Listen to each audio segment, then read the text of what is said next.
Hi everyone, welcome to another edition of the Qorent-Xperts podcast. And today with me on this episode, I have with me the amazing Temitayo Alade, application administrator at Qore. And this morning, we're going to be discussing disaster recovery and business continuity in application administration.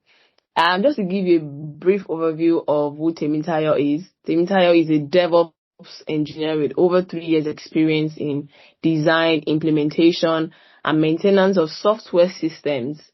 She has been recognized for ensuring up to 99.9% success rate across cloud-based systems and transactions and creation of a disaster recovery infrastructure. She's experienced in automation of software systems, CI and CD pipelines, as well as database table backups.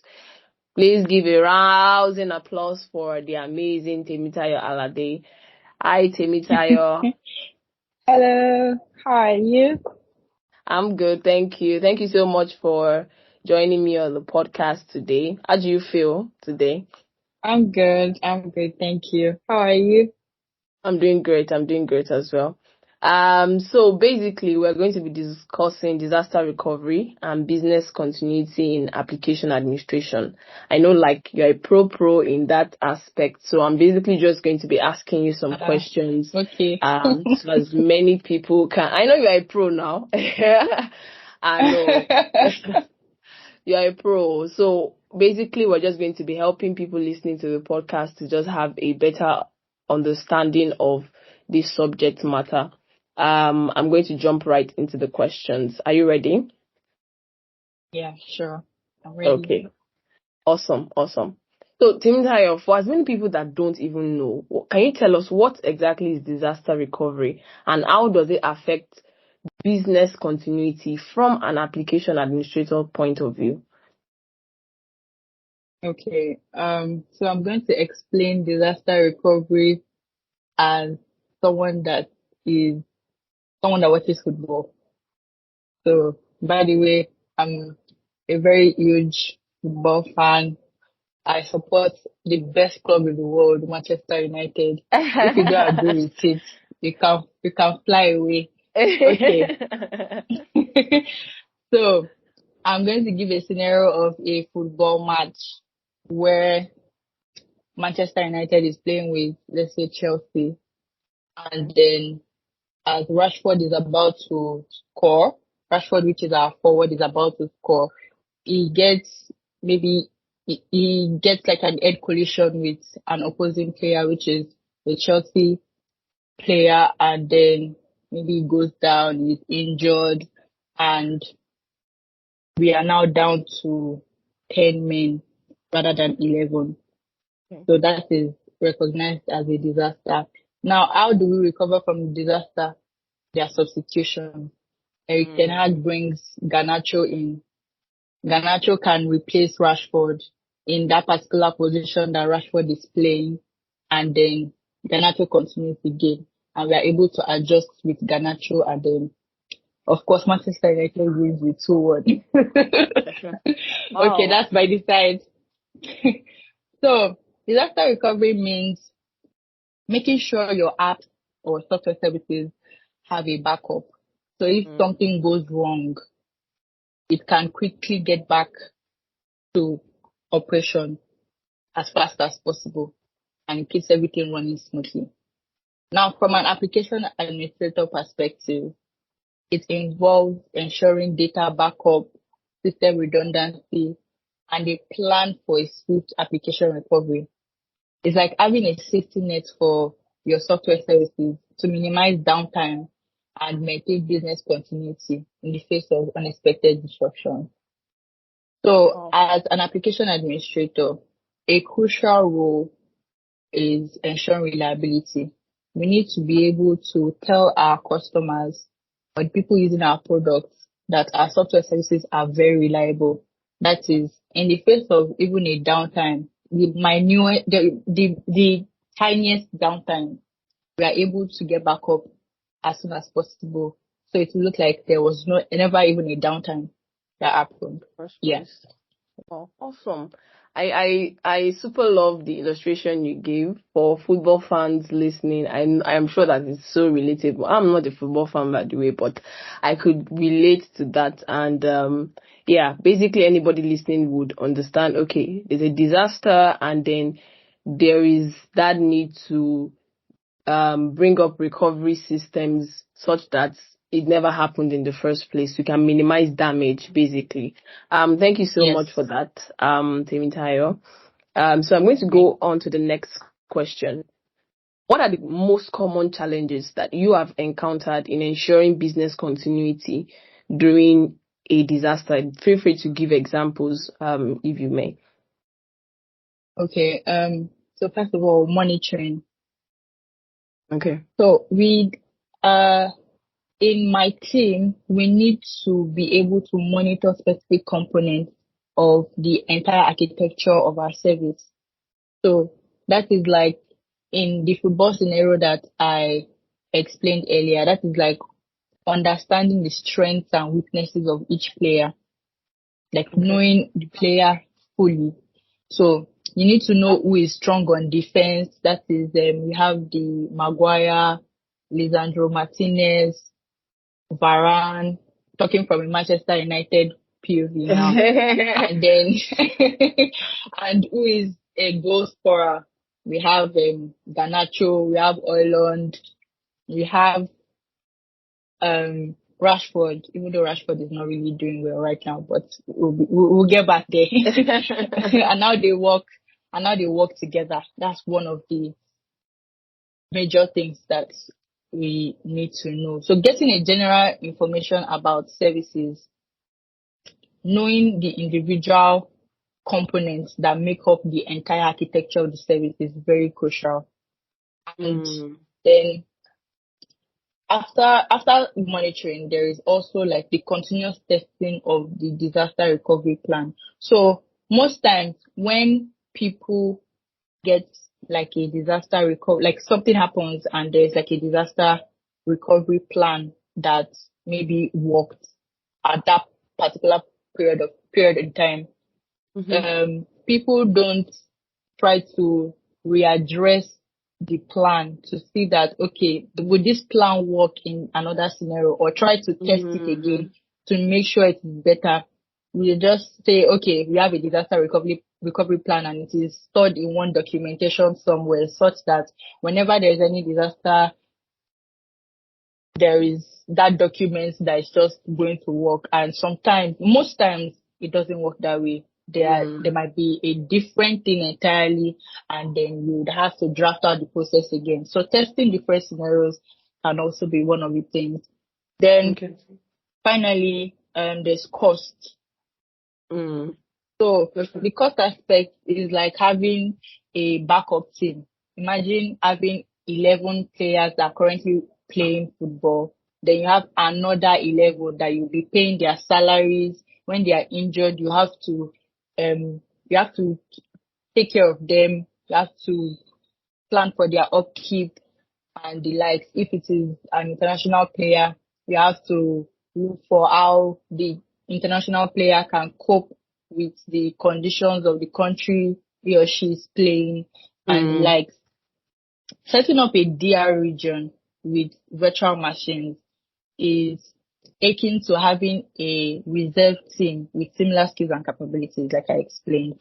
So it might be costly to maintain, but it ensures that even if your main team faces a crisis like a disaster, you can keep the game going strong. So Awesome. imagine if you're moving from imagine if your disaster recovery um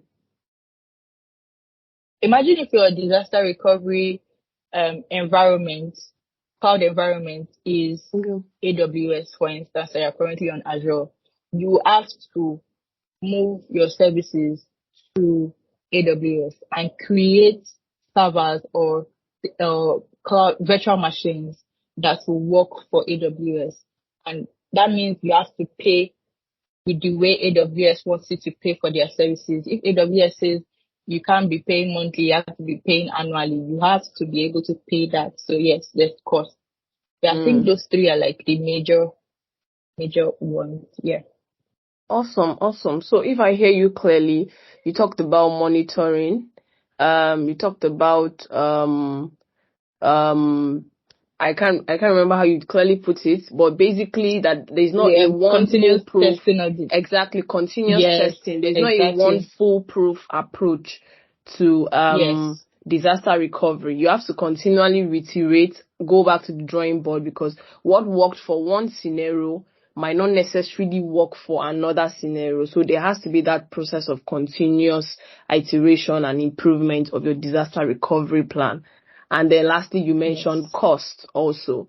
Okay, awesome. Thank you so much. And just picking up from the things that you have said as well, just how crucial, it just helps me to see, even with, as someone who doesn't have like DevOps background or something, just having that understanding of the implication of, disaster in terms of application administration and how it affects business continuity. Because imagine we have different clients and people that we've onboarded on our services. So imagine we have a one time or a downtime, like we call it, and then everything goes haywire. If there is not a foolproof plan in place to be able to manage those situations, it could lead to like more cost and what have you.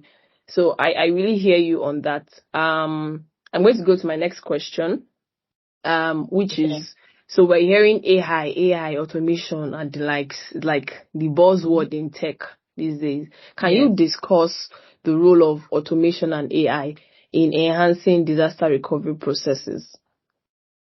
Okay. Absolutely. So automation and AI play really crucial roles in taking disaster recovery to the next level. So automation, as an application administrator, there are tools like Ansible, Terraform, or Kubernetes that streamline the recovery process. So Mm, automation helps to, okay, so yes, there's a disaster, but how swiftly can you recover from that disaster? That is what automation does. So it is a well-programmed playbook that can swiftly execute tasks such as maybe restoring backups, configuring servers. If you need servers, if a particular server goes down right now, we mm, have Terraform that can immediately create that exact server for you in minutes and not wait for you to start configuring manually and start waiting mm, for you to start configuring manually.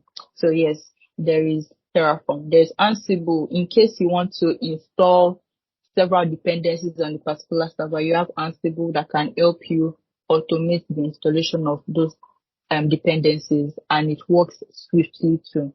And all this ensures system resilience without manual intervention. So once there is a disaster and you have your Terraform script, you have your Ansible playbook ready on ground, you can just maybe press a run button and it just automatically starts working for you. Now that is for automation. Now, a project that I did using automation was on Octopus Deploy. So this okay. was another way of carrying out our disaster recovery approach where I used some shell scripting and some PowerShell scripts. I used some PowerShell scripts to automate the installation of some dependencies such that if a particular server goes down right now, there's like Okay. a scaling architecture that we did where a plus one is just done on the Azure portal and then the server is being created. Once the server is up, it creates, there's like an integration that we did to to Octopus Deploy, which is our continuous delivery tool. So once the server is up, that Octopus Deploy recognizes the server and knows that, okay, this server is probably a web server or an application server, or this server is doing this, and immediately installs dependencies and the applications that are meant to be on that server. It does that without manual intervention. I don't even need to do anything. I'll just Mm, maybe send like a communication to our customers telling them that, okay, we are currently down and in 10 minutes will be back up. And that is exactly how it happens. So that is the role of automation in disaster recovery. Now for artificial intelligence. Artificial intelligence looks at all the data and figures from the past, like from maybe there's like an AI tool that you integrate with your services. So it looks at the behavior, the structure in which the services are working. So it figures out where things might go wrong in the future. Maybe it says that there's a way this app is behaving and it is not behaving that particular way, or there's a way this cloud environment is behaving and it is not behaving in the usual way it is supposed to do. It's like having someone who can spot tiny hints that something might not be right at that particular point. So at that point, it just send maybe like a notification to inform the team, which is maybe the application administration team now, that okay, it's like something is wrong with this particular service. It is not working the way it is meant to work or something. And immediately the application administrator can maybe start working on things that can make it better so that it can even avoid the disaster in the first place. So it notices early signs of a problem before it becomes a big issue.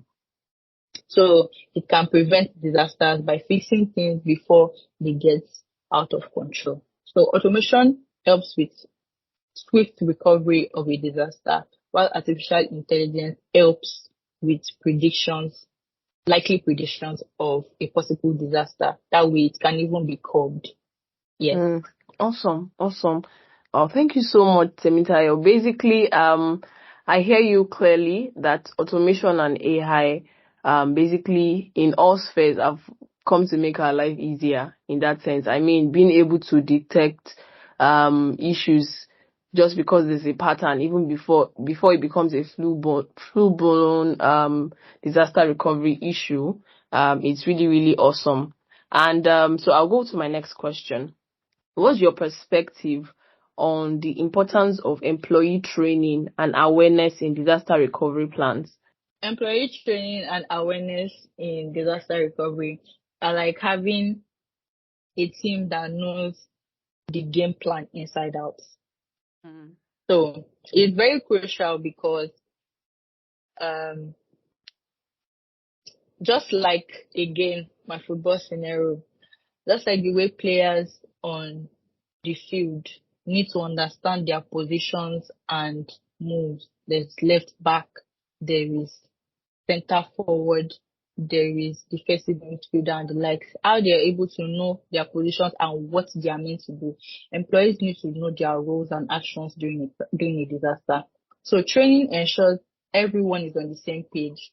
So I might not be on duty or on shift at the meantime, but if someone in my team is well knowledgeable about the entire disaster recovery plan, the person or the process, the person should be able to spring into action, like know what he or she is meant to do. So training ensures that everyone is on the same page. They should know what they are meant to do. Which I said earlier, awareness is making sure everyone knows where to find the information they need and how to act fast. Because remember, the recovery must be swift. 30 minutes is slow for a disaster recovery. Within 5, 10, 15 minutes, we need to be able to recover from a disaster. Yes. So if a team is properly trained on what to do, navigation and recovery from disasters will be seamless. So all you just need to do is maybe to have a properly documented plan of what to do. And then it's just a matter of opening the documents and then following the appropriate steps of what to do. And also the training will also be there because the person must be able to know know how the entire software architecture or services work. So that way the person will be able to just know what to do straight off. That way recovery can be faster. Awesome. I hear you. And it just basically also helps to even prevent the disaster in the first place. I mean, We don't want Exactly. a situation where probably employees, because of lack of knowledge, are the ones even probably clicking on suspicious links that leads to Mm-hmm. maybe a virus coming into the system and what have you. So Exactly. I really hear you on that part. I'm even beginning to see disaster recovery not just in the light of business continuity, but also even in everyday living. How it's just so important to have that emergency slash backup plan for what if Mm-hmm. this my big plan or this my awesome plan that has several moving parts. What if this part doesn't work? It doesn't mean you're not optimistic. It just means that you are being prepared for any eventuality that might happen. So I really, Yeah. really hear you for that. So I'm just going to ask you this last question. It's been an awesome conversation so far. In your own opinion, what are the key elements of an effective disaster recovery plan for modern applications? Okay. Um, Number one would be proactive monitoring, adequate monitoring of all parts of the system, and a clear documentation. That way, knowledge can be passed to other colleagues in the team. So, yes, monitoring is just best for you to know everything about the entire system. That way, when there is a disaster, you would know what to do. Adequate monitoring of all parts of the system and a clear documentation of all the system processes. That way, knowledge can be passed to other colleagues in the team. If you have a general knowledge of all the software services or how the entire software architecture that powers up the application that you give to the customer works, you should be able to know how to handle a disaster whenever it happens.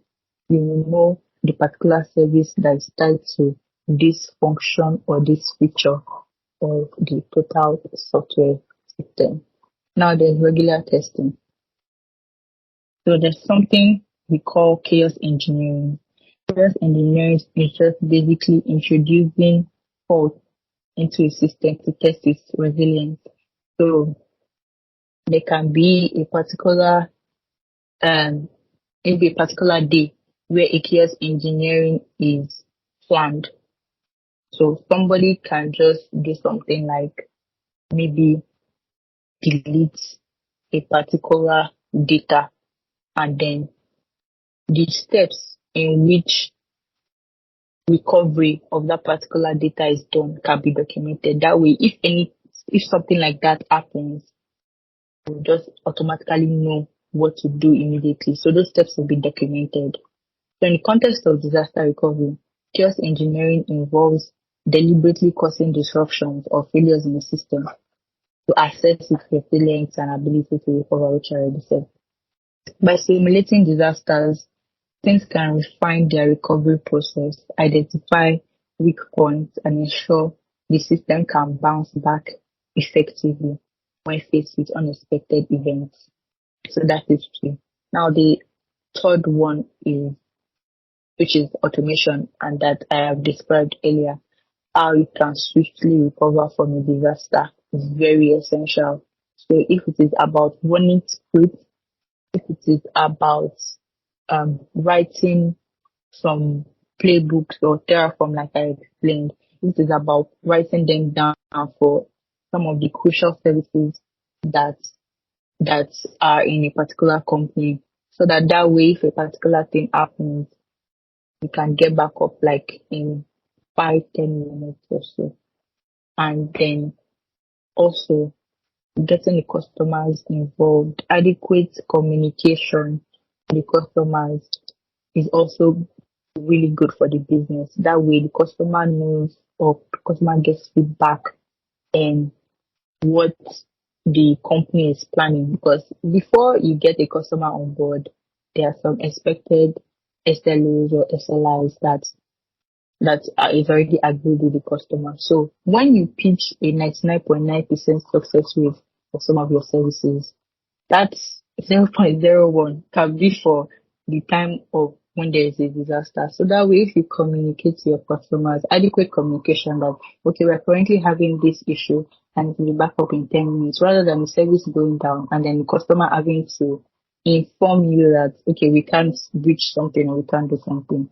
It's just better for easy communication. I think those are like the, um, those are like the, what's the question again? Those are the, Those are the ways to manage key, disaster. key elements. Modern Key elements. Exactly. Okay. Okay. Awesome. Thank you so much, Temitayo. I mean, this it's been a really, really insightful conversation. One part of what you said that struck me was the fact that you said, stimulating crisis and chaos such that you can test the resilience of a system and the disaster recovery process that you've actually put in place in the first place. I think that's super cool. And, yes, I look forward to having more and more conversations like this with you. Thank you so much for coming today, Temitayo. I'll usually wrap up every episode with just asking like any word of motivation in that sense. So for people that want to become an application administrator like you, what exactly do you have to just say to them? It could be a word of motivation. It could be just how they should start out or key things you feel like they have to have in terms of skills. Okay. Okay. So I'll just say start from anywhere. You don't really need to have all the knowledge in the world to start. Just start and then learn as you proceed. You will start getting knowledge of all the tools. Myself, I don't have all the knowledge in the world. I am just talking from what I have actually read or seen or experienced while working at Core. So, and the things that I've learned along the line. So it's not like something that I just suddenly learned on the way. There was an opportunity for me to learn it and I did. So just start anywhere and then you'll be amazed at how maybe in 6 months or in a year on how you've developed, on how your growth has increased. Yeah. Yeah. Mm. Thank you so much, Temi. So I hear interest, I hear just start, and I hear you say just give it time. Before you know it, one way or the other, one thing leads to and another, and you're seeing yourself making progress in that field. But if you don't start, you would never know. Thank you so much for joining me on the podcast today, Temitayo. I learned myself, and I'm sure everybody listening to in on this episode of the podcast learned one or two things as well. Thank you so much. You're You're welcome. welcome. Okay, awesome. Thank you so much, guys, for listening in on today's episode of the podcast. As you already know, the Qorent-Xperts is a podcast that is positioned to give voice to current, that's members of staff of Qore, and show the expertise that we know we have in terms of we know we hire the top 1% of the 1%. And so we have industry leaders and people that are really good at what they do. The goal of Qorent-Xperts is basically to share industry insights, to share knowledge, and also just to put out the audacious dream that we are achieving and the great products we're building out there at Qore. Thank you so much for joining us and listening in on this episode. Feel free to drop in the comments things that you liked, things that stood out for you. If you have topic suggestions or features you would like for us to have, feel free to also drop them in the comments. Till we come your way next time again, I remain your host, Lopelga.